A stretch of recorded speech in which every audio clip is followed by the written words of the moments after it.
माझा आज मूड खूप छान होता, कारण आज माझे मम्मी पप्पा येणार होते. खूप खुश होती मी.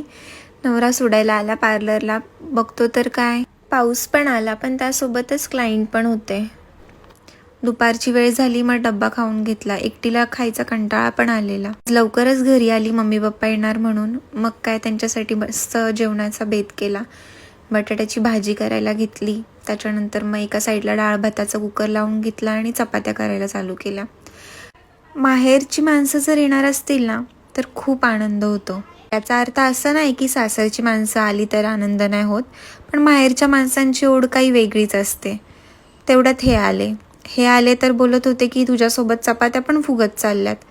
मग मी पण यांना टोमणा दिला का बायकोला फक्त गाल नाही फुगवता येत, तर चपात्या पण फुगवता येतात. नशीब लागतं अशी बायको भेटायला.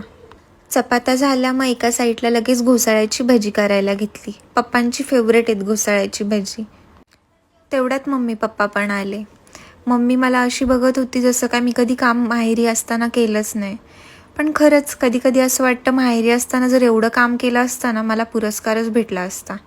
जेवून झाल्यावर आम्ही मग लुडो खेळायला घेतलं. असा होता माझा आजचा दिवस. भेटूया पुढच्या ब्लॉगमध्ये.